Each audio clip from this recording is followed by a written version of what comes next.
Hello and welcome to Lights Camera Aggro, the podcast with two friends, one film and very little agreement. I'm Phil. Yo, Adrian. And I'm Nicky, and I've got gaps. This week it's Phil's turn to share a movie he loves, and today he's bought the 1976 film Rocky. But more of that in a bit. How's your week been? Oh, it's been marvellous, because I was away in Wales for a weekend. It was bank holiday weekend. I was with my family in a caravan, which after 3 days isn't marvellous. It's time to come home. Yeah. But it was fun while I was there. I've got a cold, which I'm going to blame on my nephew, because he seemed a bit snotty. And yeah, just back to the routine now. But I had a lovely few days break. How about you? Nice. Well, I attended the second to last game ever at Goodison Park. Of course. Which, as I was walking towards the ground, it was Saturday afternoon, 3 o'clock. It's the last time I'm ever going to do that on a Saturday.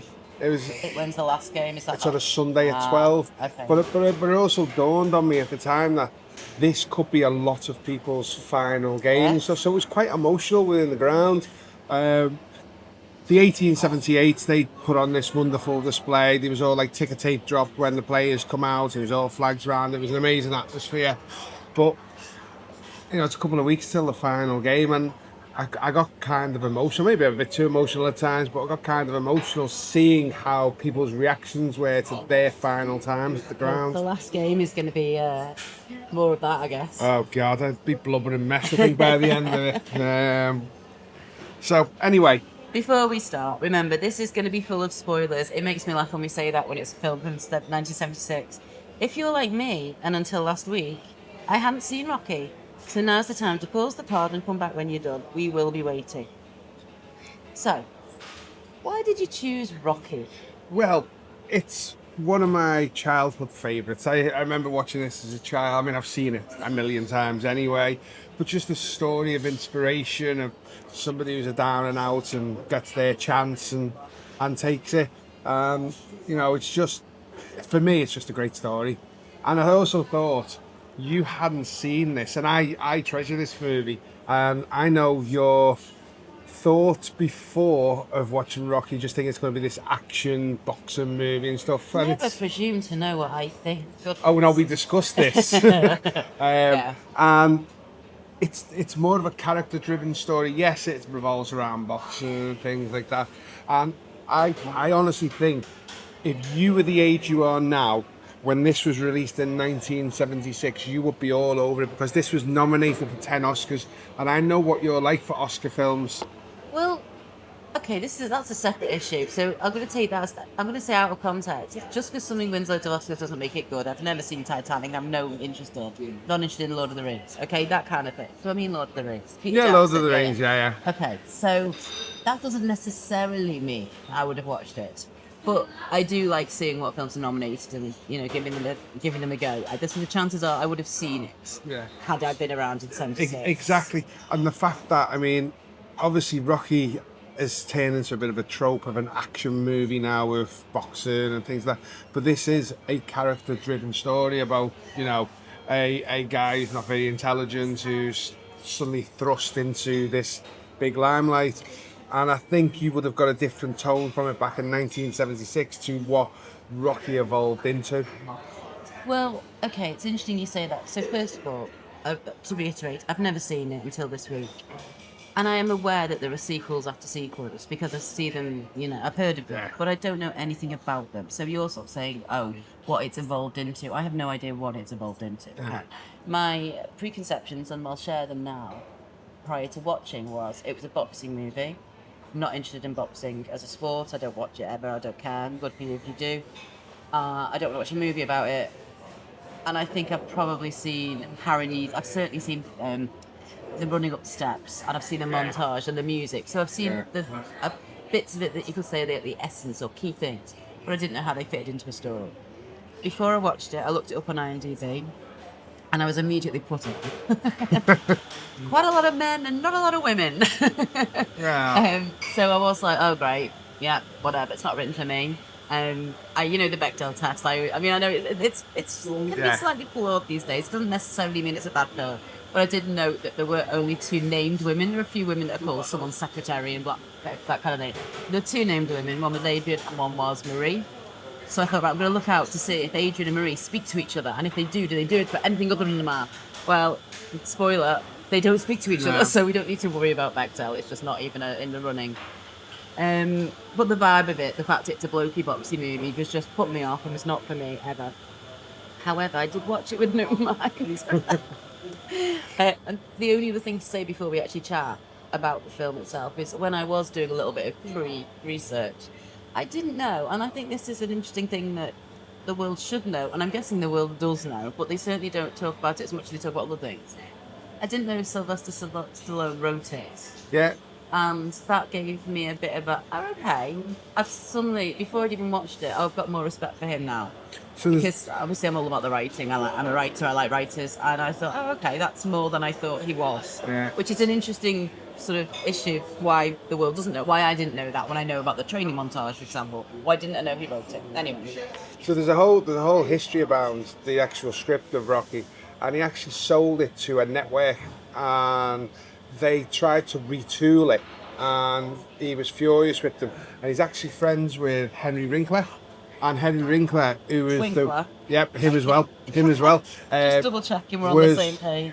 He was the most famous person in the world at the time, being in Happy Days, being the Fonz. He persuaded the network to give him the script back. So there's a whole, if you want to go into a side talk about that, there's a whole thing about how this script happened. And one thing I really liked about the story of this with Sylvester Stallone is that he was adamant he wanted to star in it as well, and he wouldn't let anyone have it unless he starred in it. So anyway, let's get on to the film itself. So we open up with that iconic score. I recognised it. Yeah. And I just want to put a special mention out there to Bill Conti for this. This score of the whole movie is magnificent. It is unreal. Even in the small notes through the intimate scenes and things, it's just the perfect score. I enjoyed the music. Yeah. I won't lie. So it starts off with a small boxing match in, it's like a dirty hall.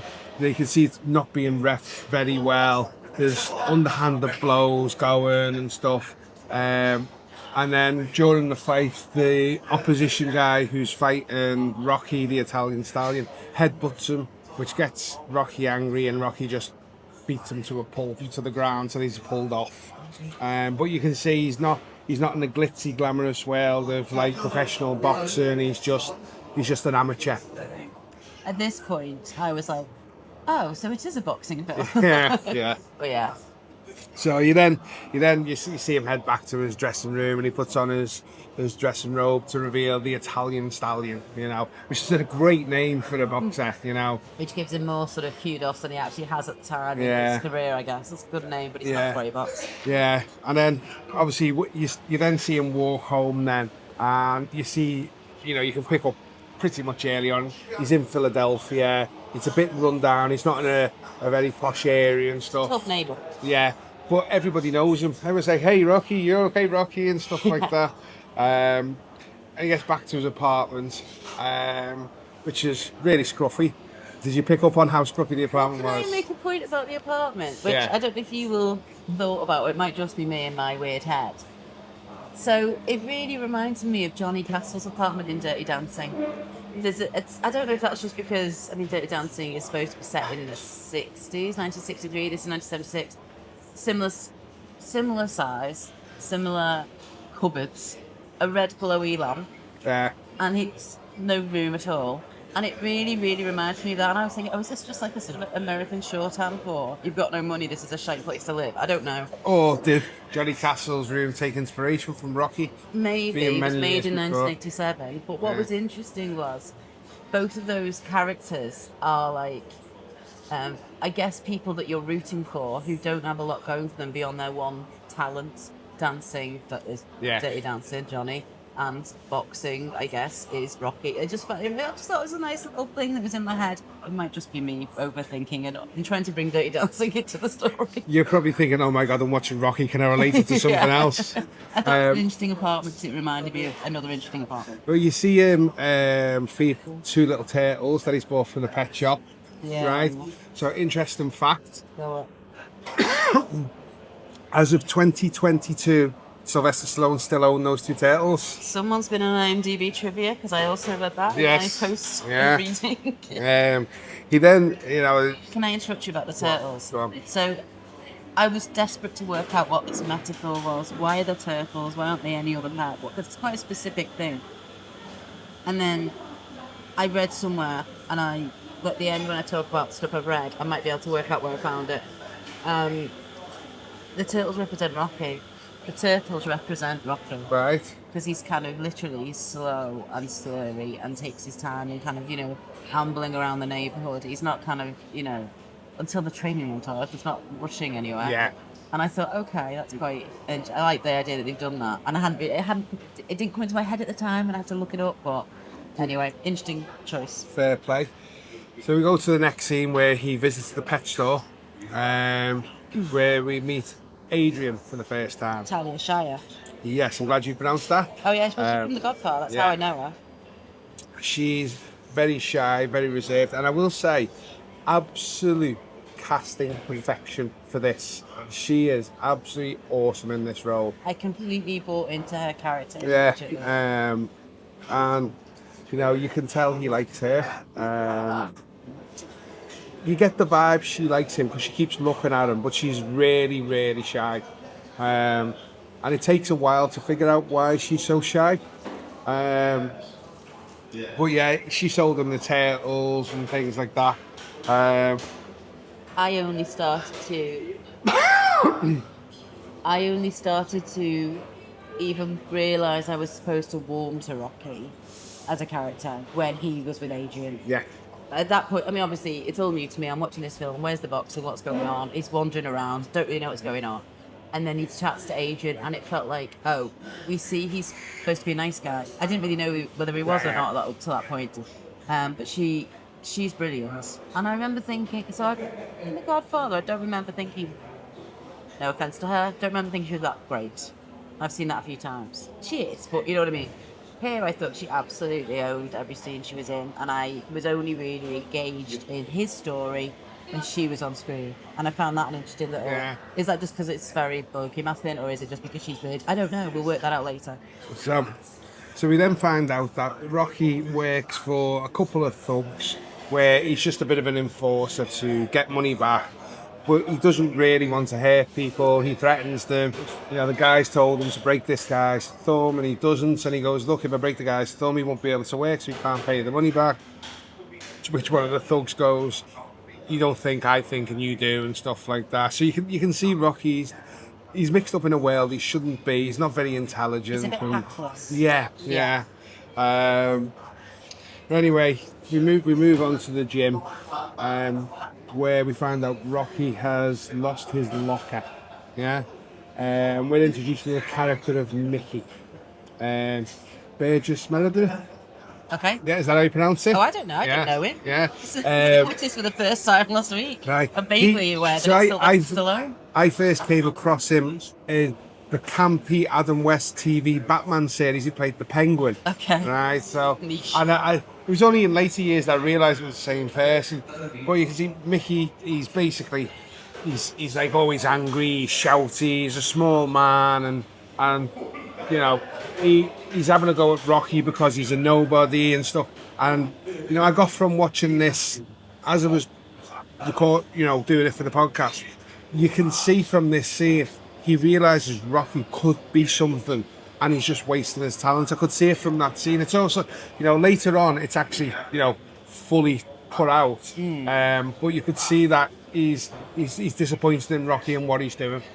I think at this point in the story, I was still very much just trying to work out what was going on. I'm not trying to be funny. I just genuinely thought it was just I was letting it wash over me and sort of working out what was what. I think I was working out that we're supposed to root for Rocky at this point. I didn't really care too much when his locker got. I did care when he was with Adrian. Mickey, it's Mickey, yeah. Yeah, Mickey. Yeah, I don't know. Mickey, just see when he wasn't with Adrian, the scenes where it felt like there's just a lot of men shouting. And this was one of those scenes. And again, I'm not trying to make this masculinity versus femininity, or well, that when men shout on screen, I rarely care. I tune out. It's a fair point. Yeah, and I just think, oh, it's, no thanks. So I probably didn't really get nuances like you have there, which is fine. I worked it out by the end that Nicky was sort of pushing him to be his best self rather than just being a tit. Yeah. But anyway. Yeah. So we cut back to the pet shop where he goes to see it again. Adrian, that is. And he's going, maybe we should go out and stuff. And she's like spurning his advances, but not because she doesn't want to. She's just very, very shy and reserved at this moment. So we then cut to see Rocky go to a bar to meet Adrian's brother Paulie. Yes. He slags Adrian off a lot. Yeah. He's an absolute twat. And you can see why Adrian is the way she is, so shy and reserved, because he's constantly putting her hair down. Even when talking to Rocky, he's like, she's this. Why do you want to go with my sister? She's nothing and all this. It's a classic sort of male domestic abuser, except he's abusing his sister, not his partner. Exactly. He's just horrible. He's so insecure and little man, but he puts down everyone around him. And I think again, this part is very well written and very well played. Oh, I hated him, so he did his job, absolutely. Throughout the series of Rocky, he does change as a character.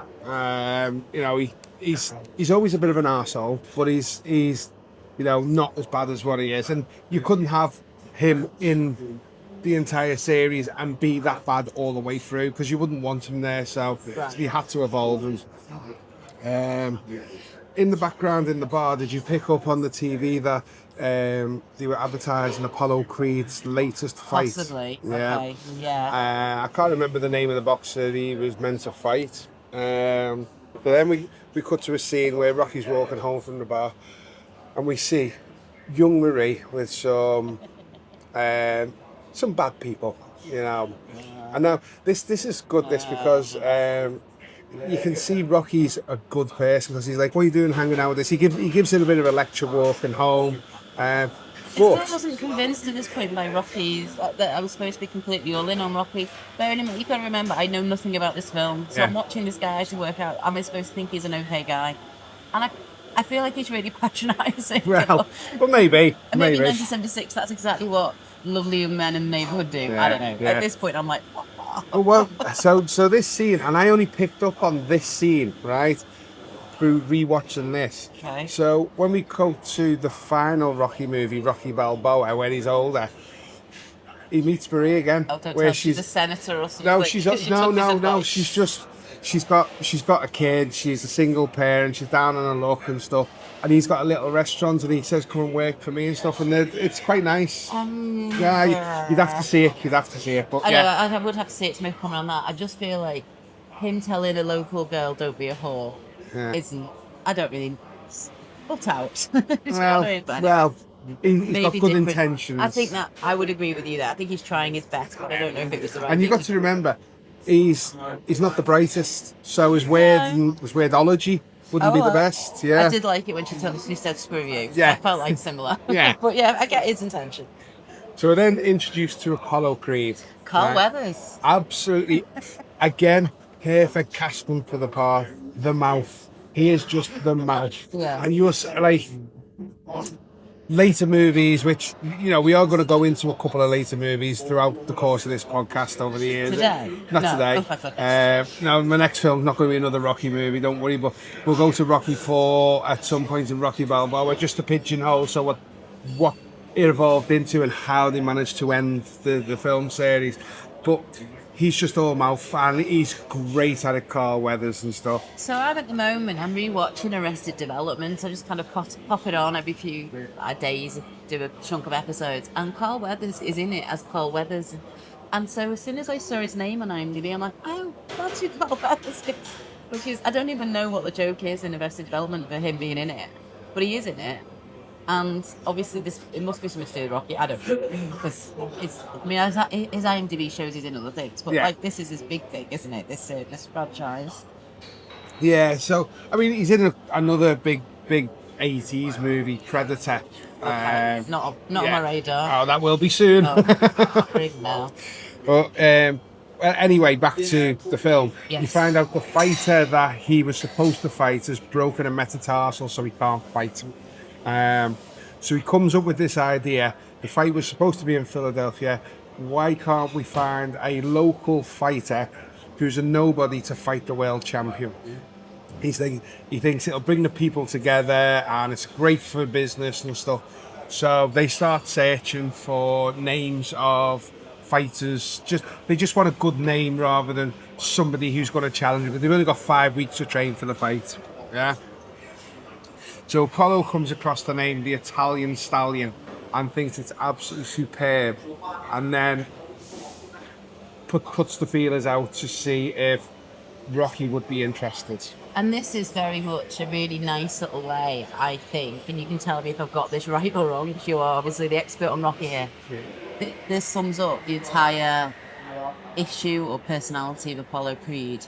He has no clue who Rocky is. He has no clue about his fighting. He doesn't know anything about what he would be like in the ring. But the name sounds good. It's all show. It's all for show. And that's showbiz. Well, that's why he's all mouth. He's all mouth. But he's the world champion. But he can't fight. Yeah. He's the world champion. He's got there, but yeah, it's all about the spin and the look and the showbiz. And there's no fear. There's no fear because he's the world champion. He's picking some no mark. That's not going to. Worries, So Paulie sets up a date with Rocky and Adrian, and when Rocky turns up, Adrian did not know anything about it. They have a fight. He throws the turkey. Paulie's like a pig.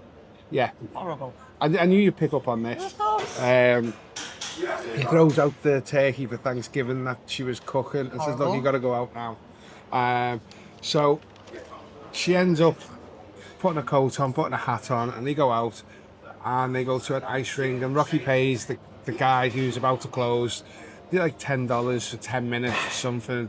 It was a very specific countdown. Yeah, he kept going. I got 3 minutes left.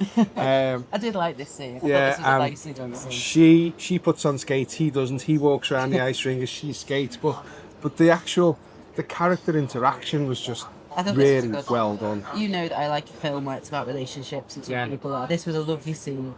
I loved how he was kind of slightly scurrying around on his normal shoes around after she glided. I love the difference in that vibe. Yeah. I love their chats. That's how we got to know them better. But you start to see Adrian become a little bit more alive, a little bit more of herself. I would argue that we see Rocky stop being quite so a mix of both. What's the word? Distracted, and he's talking to every minute. He's focusing on somebody. Yeah. But the scene just works really well. They balance each other out. So he invites her back to his apartment, which is a bit reluctant. Now I know you will have a problem with the scene before I even.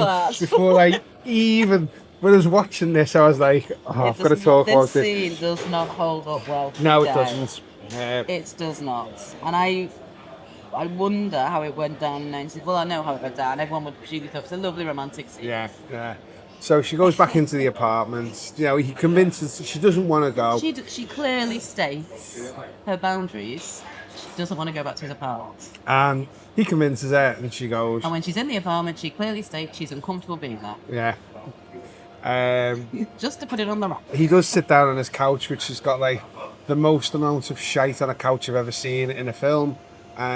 She doesn't want to sit down, so he goes over and starts talking to her, and then he kisses her, and I'm going to foreshadow what Nicky's going to say. He forces himself on her. Oh, do you know what? Okay, I think it's more nuanced than that. Yeah.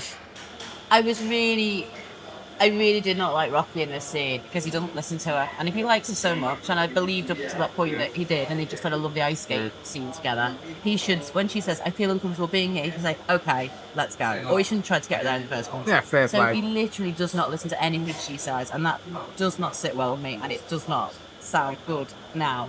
And even in 1976, it shouldn't have been like that, but whatever. Yeah. But it was slightly more nuanced. So when she's in the apartment, and he's very gentle. He's not like shouty or pushy. No, he's a nice guy. She lives with Paulie, so she's used to like awfulness and aggression and being belittled. And he doesn't do that, but he still doesn't listen to her, so I don't like that.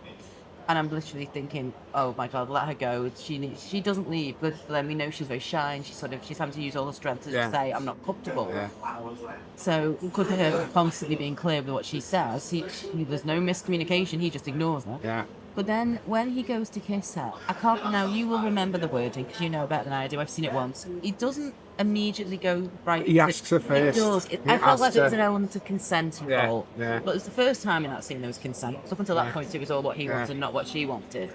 And so when they did eventually kiss, I did think, oh, okay, that's consensual, and that's actually quite a sweet kiss. I did feel like, okay. Well, it starts the kiss, and because I knew you would pick up on this, I made sure I made brain notes of everything that went on. So when I'm glad that you're aware that this is not on. when they first kiss, you can see she's very uncomfortable, but after a few seconds, you can see she changes and wants to kiss him. He gives it. I think it's more the fact that he does sort of ask it, or does he say something like, I want to kiss you I now. want to kiss you, Yeah, move yeah. if you don't want it, or Yeah. get out. I'm going to say, okay. Can't remember the exact I don't word. know. But I remember at the time thinking, okay, that's okay. That he's brought it back a bit there. I just was thinking, oh shit, Nicky's going to have a huge problem with this moment. But I'm fascinated that, was that whole scene seen as a romantic, Rocky being this great, lovely guy who, gets the girl in the 70s? Probably, but then that really isn't great, is it? But we know the 70s wasn't great for lots of people, so, Well, what I do like halfway through the kiss, you can see she's initiating to kiss She definitely him. she's consenting to it. I didn't have a problem with the kiss. Yeah. I felt that it pulled it back from the brink of sexual inappropriation. Yeah. So Rocky heads back to the gym and hears that Apollo Creed wants to speak to him, and he just thinks Apollo Creed wants a sparring partner for warming up, and he's like, yeah, I can do that. So he heads towards Apollo Creed's agent in town where he's been told to go, and he meets the secretary, the third woman in the film. I was going to say the unnamed the third woman in the film. Gives her the card that he's been given. She said, oh, he'll speak to you now. And he asks for the card back because it's like he thinks he's never going to get this chance sort of again and stuff. Memory box. Yeah. So he goes into the agent and he says, look, I'll be a good sparring partner. I'll be this, I'll be that. And then the agent goes, no, we actually want you to fight him. We want you to have a shot at the title. And then Rocky, and I think this is where it's really good script. He's like, I can't, I'm not good enough. I'm he shouldn't be fighting me and stuff like that.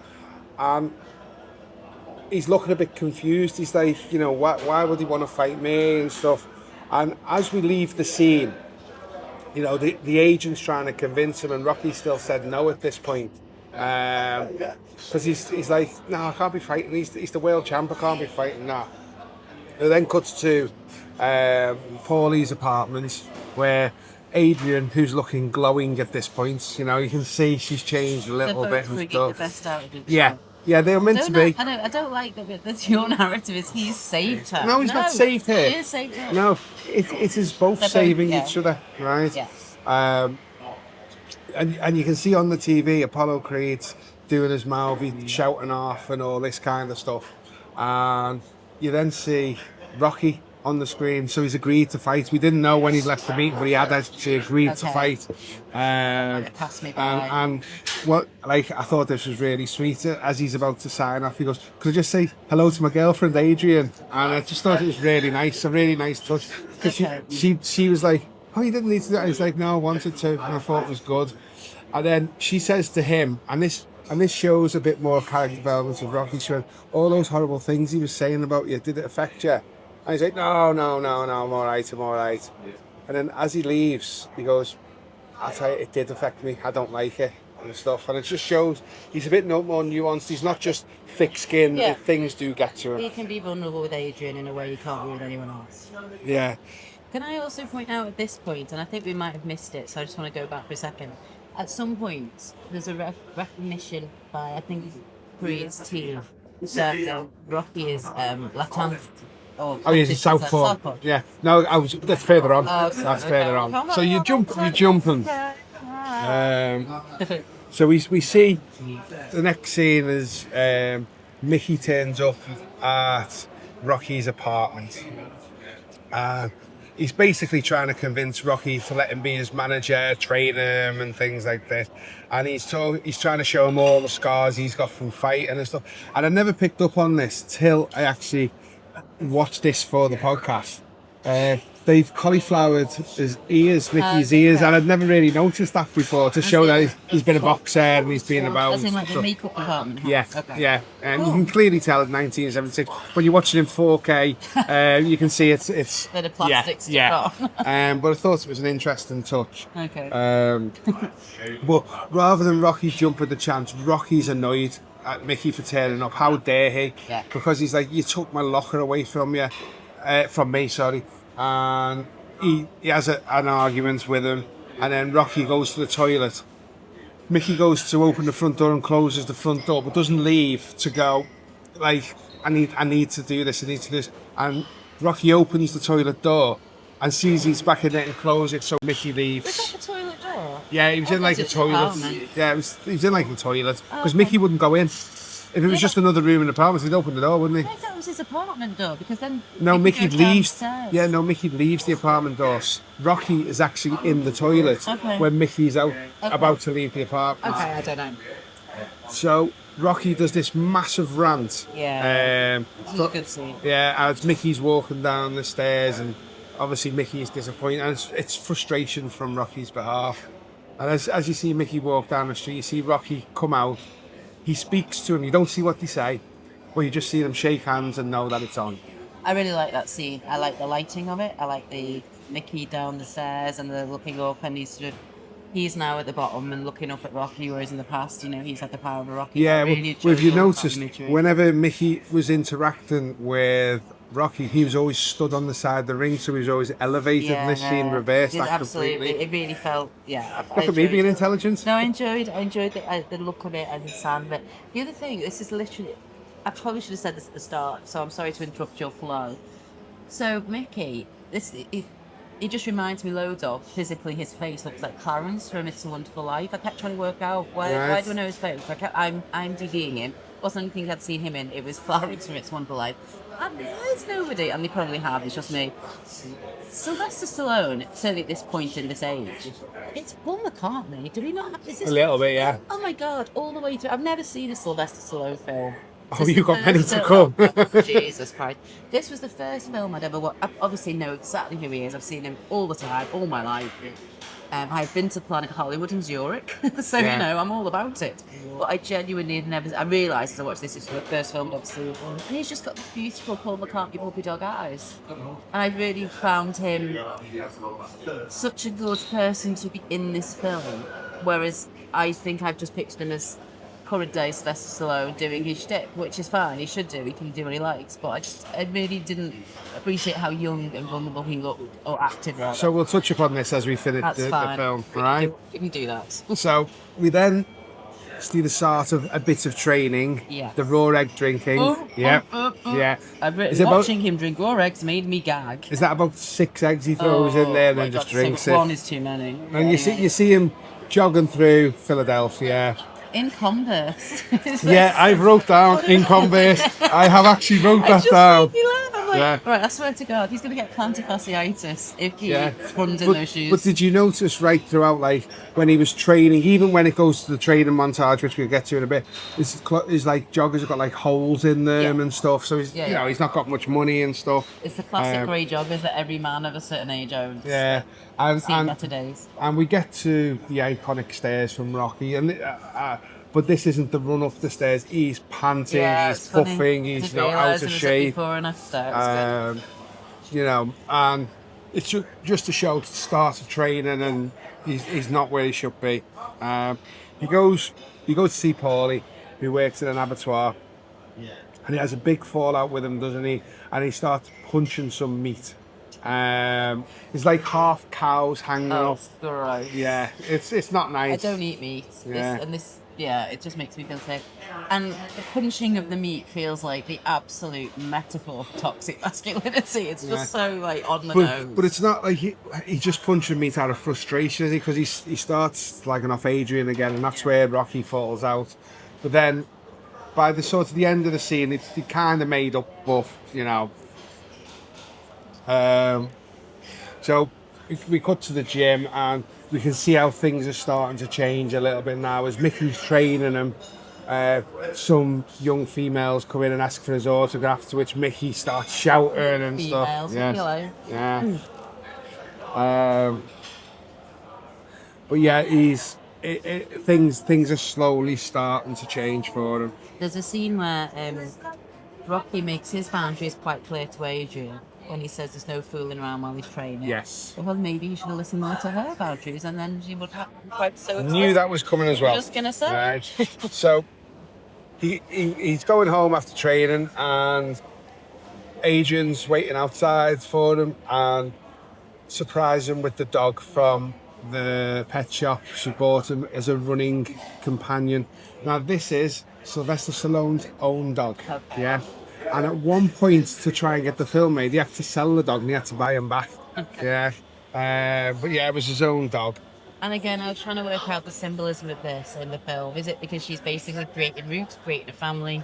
They're kind of, this is their new little nucleus of a group, and Yeah. she's now moving away from Paulie, Yeah. and he's getting Well, you to start to see that. You start this to is sort see of that. yeah, Yeah. I wasn't sure it was just that simple or whether it was something more to it. So he goes back to the abattoir because he liked training and punching the meat, apparently. And Paulie set up a TV interview, which Rocky and Paulie fall out over. I mean, there's a lot of toxic traits from Paulie in this Oh, movie. he's horrible. I'm Yeah. just going to keep saying he's horrible.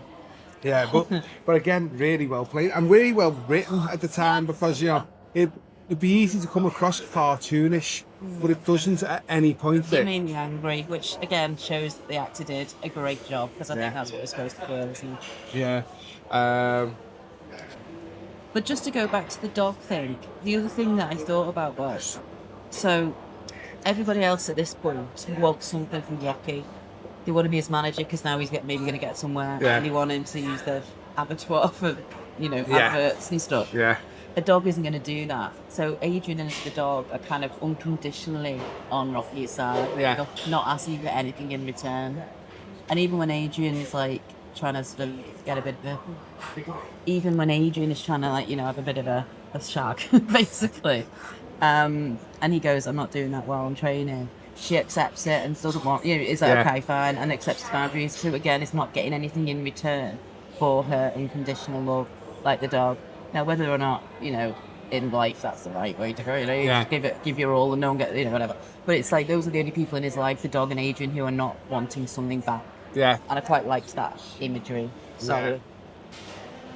So we got to the scene where Paulie comes into his apartment and Rocky and Adrian sit there, and he overhears Rocky saying, Paulie keeps wanting a job but there's nothing he can do for me and stuff like that. So he gets really angry, trashes some of the place up, and That's so toxic. yeah, insults Adrian to high heaven. Adrian runs off crying, and then Rocky grabs hold of Paulie. He's never going to hit him, but Paulie absolutely shits himself, starts crying, and he has a go at him and said, "You bang out of order" and stuff. But Adrian stands up to him. She does stand up to him, She screams, and I'm not a loser, or yeah, something like that. and then runs off to the bedroom. So she isn't a loser from that. No, no. She has literally stood up to this awfully abusive, horrible, toxic brother. And what I also liked is that she stands up herself and takes herself out of that awful situation. And Rocky could smack his head around the balls and, but he doesn't. Yeah, he's controlled. He's controlled, Yeah. and he, defends his person he loves, but he doesn't do Yeah. anything stupid either, so I liked that. And then Rocky goes to check Adrian's okay, to which the one line Adrian says, "Would you like a roommate?" Which I thought was really sweet. Yeah, it is sweet. Yeah. Then we cut look at to your the little music. face. Your We- little face is we- just perked up. We cut to the music and the training montage. It is good. Yeah, It is. it is class. And I feel like that's what I will have seen that before. Yeah. I know the music. I feel like I've seen scenes of that. Yeah. It's obviously bigger than the film itself at this point. Yeah, his press ups, the running, and things like that. I got this mixed up in my head when I was thinking about it. I must have been thinking about Rocky 2, because when he's running through the streets, I was like, where's all the people running behind him? And I remembered he gets to the top of the steps and there's loads of people with him, but that must be Rocky 2. Okay, makes Where sense. this, he's just by himself, and he this time he storms up the steps, he's fully fit, and we get the iconic image of Rocky looking over Philadelphia from the top of the steps with both arms raised. And to me, it's in the top 10 of iconic images from films ever. That I mean, it's not up there for me in that sense, but yeah, I have seen people who I know. I've got Facebook friends who I know have been to Philadelphia and recreated that. You know, I I'm would sure be you've seen. all over it if I was there. Of course you would. Yeah. And also at this point, I felt that I'm not saying I was flagging, but this felt like a real energy boost into the film. We'd had a lot of talking. We'd had lots of Rocky walking around and having conversations with different people. Some of there was a bit of shouting here and there, and it's all fairly, you know, as well as I said, it's not a boxing movie. It's not fight after fight after fight where you kind of, you know, constant action scenes. It's, I think it's one guy doing his thing. So at this point, it did feel like a nice energy injection into me watching it. So we then go to a little bit of calm afterwards, where it's the night before the fight, and he walks to the arena where he's going to fight just to have a look around. And Apollo Creed's promoters there, and he says to him, "My shorts are wrong. They are white with red trim, not red with white trim." And he goes, "It doesn't matter." Right, so it's basically, he's just a pawn. It doesn't really matter.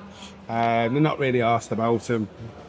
I read that was because they got the wrong shots on the picture in real life. They didn't have any money to change it, so they put it into the script. Well, it's great that I can read different things out of it. But it's true though, isn't it? It doesn't matter. That is the point. Yeah. So you see him then go home, get in bed with Adrian, and he starts having doubts about himself. He said, "I shouldn't be doing this and stuff." And Adrian's supportive, you know, as she's been throughout the movie. That scene apparently was meant to be cut because they didn't have time. Look at me, I'm reading things. On IMDb trivia, hashtag is it true? Who knows? Yeah. It said that scene was supposed to be cut because they were behind schedule or something, and they just wanted to get through to the action stuff. But Sylvester Stallone insisted, and I think if that scene wasn't there, then nothing makes sense. Like, we need to know that he knows he's not going to win. He's got doubts. And at this point, I still didn't know whether he won or not. I genuinely did not know how this ended. And I'm obviously watching this thinking, it's David and Goliath. It's, you know, it's the big name versus the underdog. So I very much felt like, well, of course Rocky's going to win this. But at this point, was the first time I thought, oh, okay, let's see what happens. He knows, well, he says he knows he can't do it, but he just wants to last the distance. Yeah, and nobody's ever lasted the distance. Exactly. And that scene, I think, is so important to understand whether or not it was a good ending or not. Yeah. So we then cut to the fight. Now, I time clocked this, right, just for you. Oh, thanks. Right? So 14 minutes left of the movie at this point, including credits. Oh, so wow. How little boxing is actually in the movie. That's interesting, because I would say the ending felt very fast. Yeah, that's true. Yeah, okay. so it's 14 minutes. Interesting. Okay. When Including credits. Yeah. So when Rocky enters the ring, there's no music, few boos towards Rocky, and you know, it's a few handshakes, or fist bumps, but there's a few boos around. It's a very, very bland entrance, and then we cut to Apollo Creed's entrance. Loads of music. He's dancing around. He's wheeled out. It's very dramatic and stuff. I thought here it's like he's the Messiah, because you know the whole Jesus riding into town on a donkey to shouts and cries and excitement. It felt like that. I don't think he was on a donkey, but he was definitely on something that was sort of it's been wheeled along. Pushed in or whatever. Yeah. So we cut to the first round where Apollo Creed's just messing around. You can see he's not trained properly, so he's messing around because he just doesn't rate Rocky. And then Rocky really lands one on, and basically he shit himself. Yeah. It's brutal. Yeah. It's really brutal. Yeah.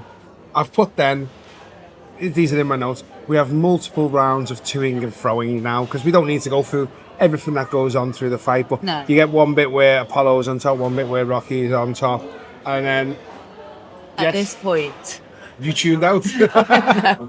At this point, I was in no doubt who I was supposed to be rooting for. I took a while watching the film Crash to work out whether I was supposed to like Rocky, and certainly by this point, obviously, I'm all in on him. Yeah. And and it was it's his sort of street smarts imposter syndrome versus the money, the voice, the look, the slickness of Apollo Creed. Yeah. So so that alone is making you want to do it. But at this point, I had been converted to think Rocky was a nice guy who needs to do well. Yeah.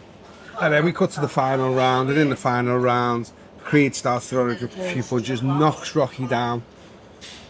Creed starts celebrating like he's won. Rocky gets up, fights on, and then really lays some damage to Apollo Creed. The bell goes. If there was another 30 seconds, I would presume Rocky would have won the fight by knocking Creed out. But it goes to split decision, and Rocky loses, and Apollo Creed wins. But it doesn't matter to Rocky, he's lasted the distance. Yeah. And all he wants, and I really like this scene, they've got the microphone in his face to interview him, and all he's doing is shouting, "Yo, Adrian, I did it," which she starts running through the crowd to come and see him. They hug, the end. They Perfect. tell each other they love each other. Yeah, yeah. Nice. Which is the perfect ending. It doesn't matter he's lost. No. He Well, was he just hasn't there. lost, he's won. Yeah. He's won because he lasted the distance and he's fallen in love with a woman who loves him back. Yeah. And at its heart, Rocky's more of a romantic movie than it is an actual boxing movie. Because By the end of it, I recognise that. yeah, I mean, it's a romantic movie set in the boxing world. Just to finish off the ending before we crack on with our chat. Yeah. I found it interesting I liked how Adrian's not in the ring, she's not in the arena. She's sort of backstage. She doesn't want to watch it. She just wants to stay. Oh. But towards the end, she comes out. But the scenes are juxtaposed between the brutal fighting and her kind of grimacing on his behalf almost. Yeah. But she's not there, Yeah. but she's close by. So she can't see it or feel it, but it's almost like we see her being in pain as much as we see him being in pain. Yeah. And I like those sort of scenes being cut to. What was interesting to me, again, I did not know the outcome of this film, this match, when I was watching it. And I thought for most of the film, once we knew the fight was happening, I was assuming that Rocky was going to win because the underdog wins and that's the story. And then with the I just want to go the distance, Adrian, I thought, right, that's what they were for. But at the end, like you said, there's 40 minutes left and all of it had happened. It felt so quick to me. I was watching it, suddenly it's all busy, the crowd's on the pitch, you know what I mean, in the ring. I don't know who's won, and he's shouting for Adrian, and I still don't know who's won. And then they say it's Carl Weathers, who's also Apollo Creed. Yeah. But I just didn't get it for a little while. I didn't get who'd won. It didn't matter. No, it didn't I matter at that understand point. that, but it was very rushed and and part of me thinks, oh, that's because I've got what's going on, and the other part of me thinks that's intentional because it's supposed to be frenzied and chaotic, and he doesn't care. He's in the middle of chaos, and he just wants one thing, one person. It's Adrian, and he's won at life at that moment. That's it. Doesn't need anything else. That is it. Doesn't need any other sequel because it's ended It exactly needed the right time. 5 more sequels. That's so funny. And that. But the ultimate question: did you like the movie? And we now moved on to discuss. Yes, we have, because the film has ended. Okay. So, here's my thoughts of whether I liked it or not. So, I watched it on Thursday night last week. Doesn't matter the days, really, don't care, but I'll just give you the timeline.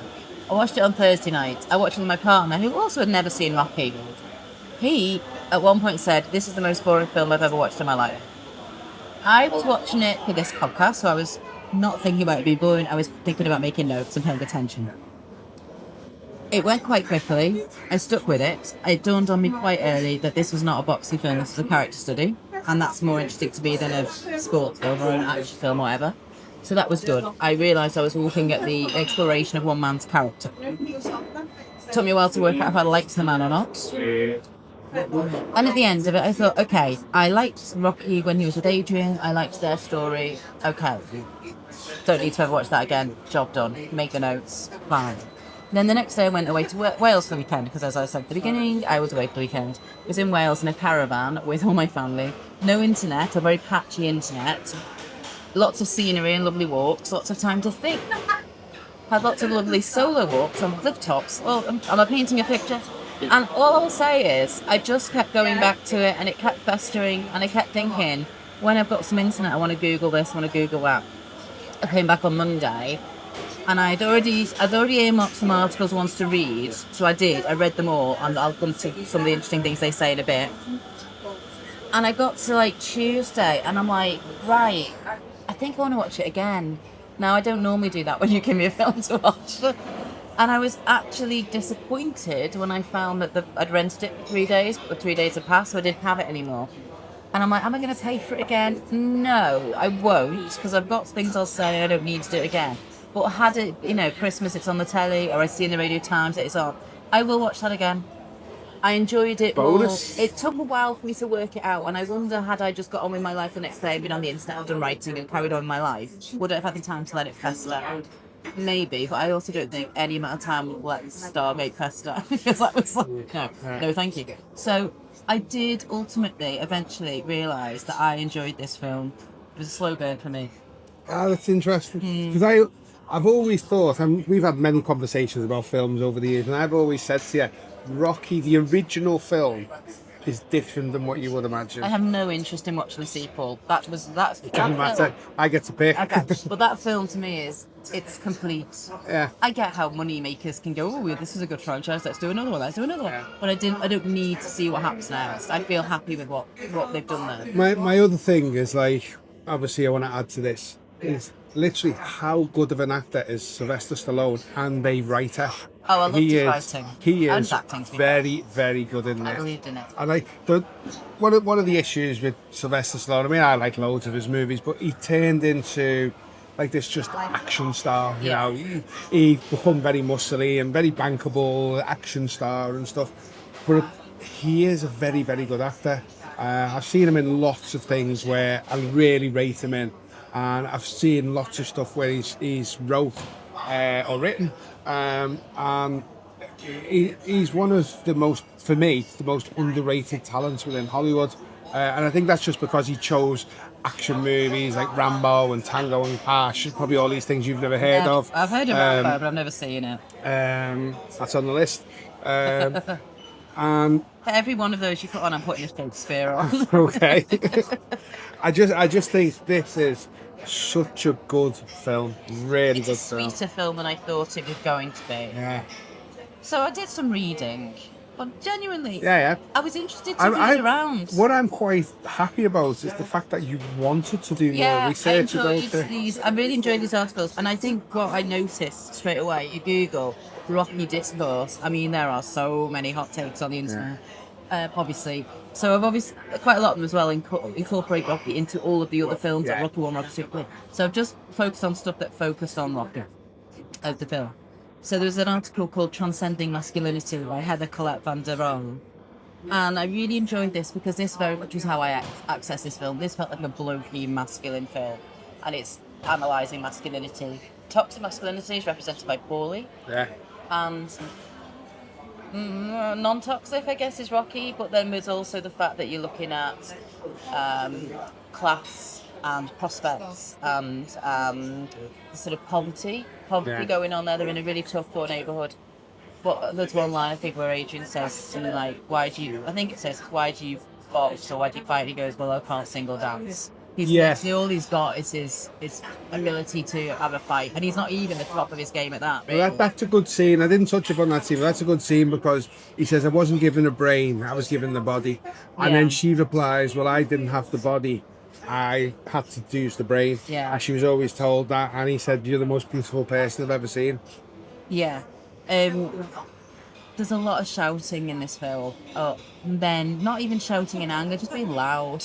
It's boxing. It's not even in the boxing scenes, and it's just a very male film, and that's not necessarily an insult. It's exactly what it should be for him and his, like, Rocky the character in his life.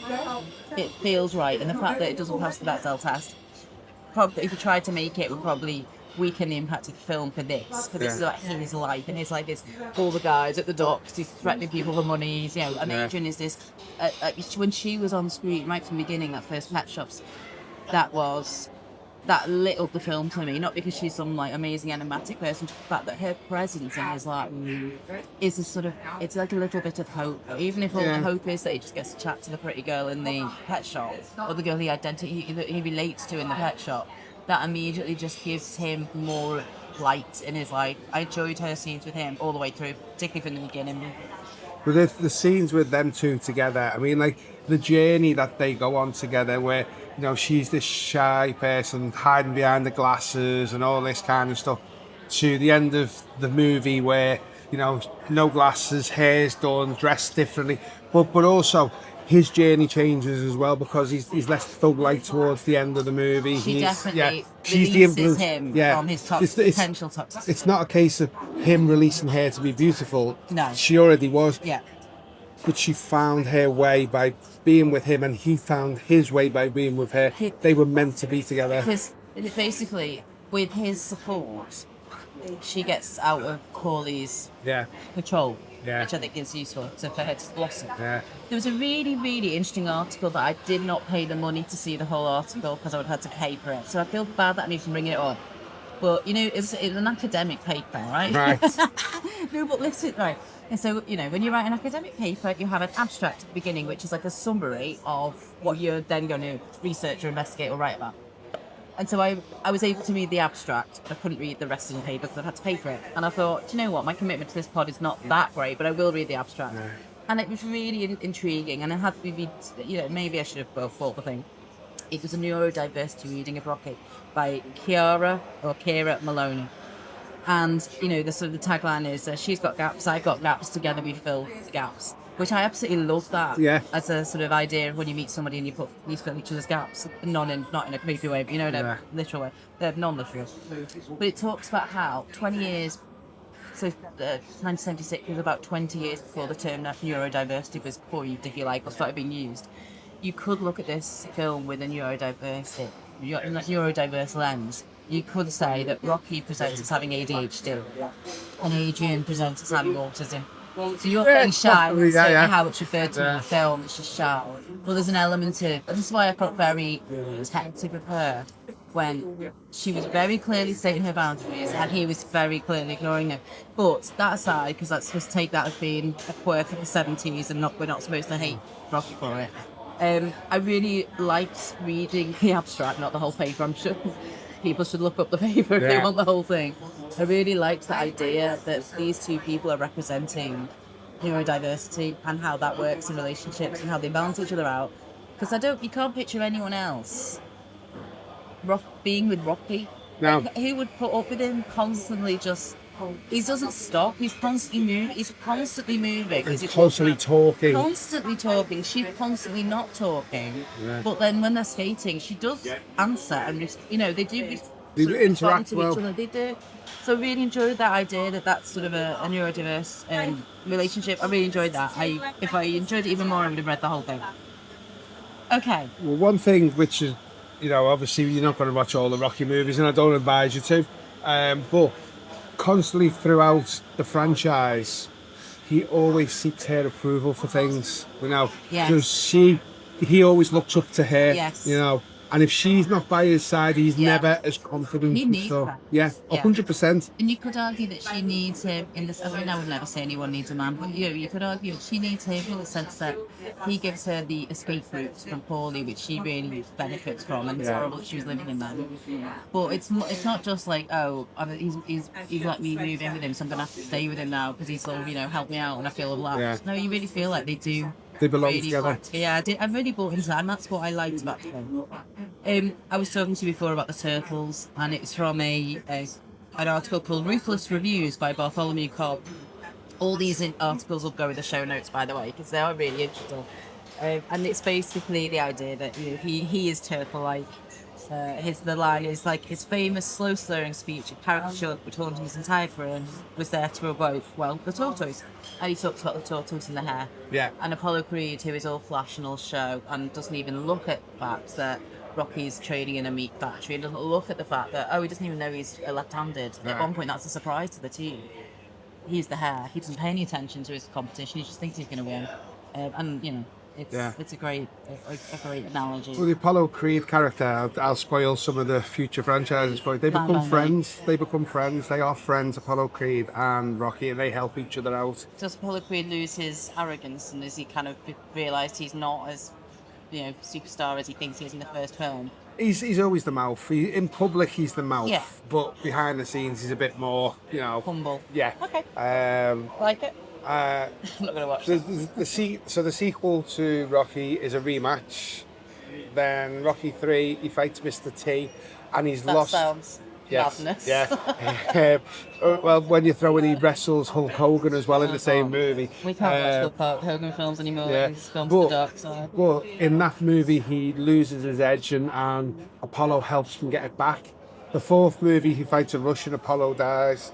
5, nobody should ever watch, it's that bad. But one film I do want to watch, it will be in the future, not in a massively distant future, is Rocky Balboa, because I do think that bookends this story really, really well. I won't stop them. There'll be a 7th. No, they've moved on to Creed now. Where's the son of Apollo Creed fighting?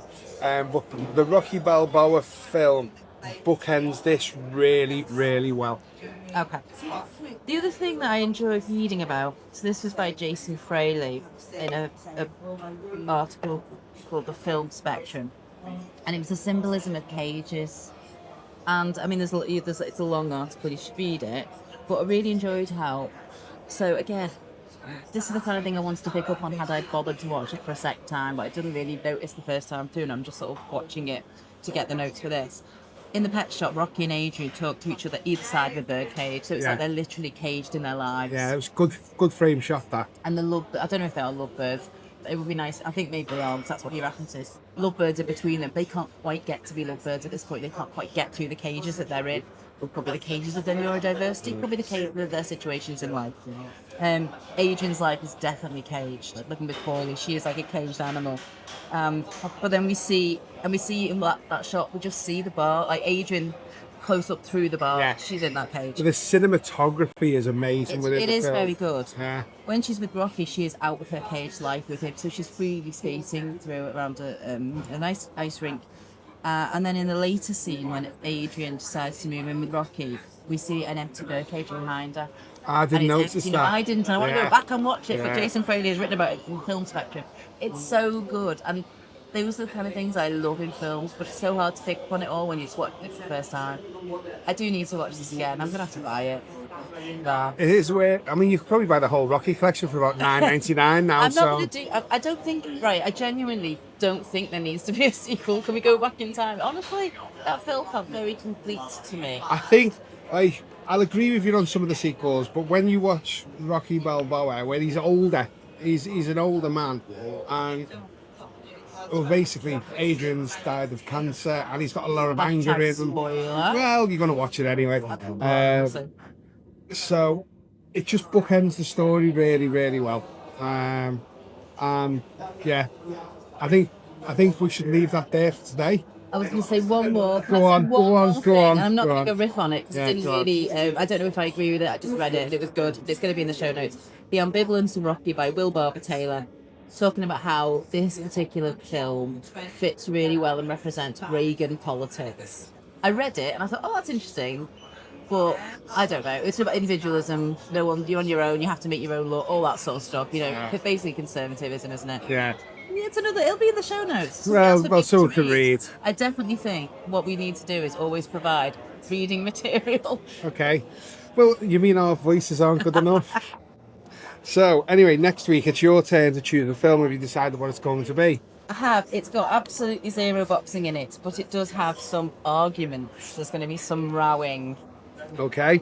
And all sorts. And if people want more, where can they find you? I'm at nickybond.com and you can look for the Lisa McAuliffe stories online. How about you? Toffee's Always on YouTube. And that's it. Thanks for listening. See you next time. And thank you. See you later.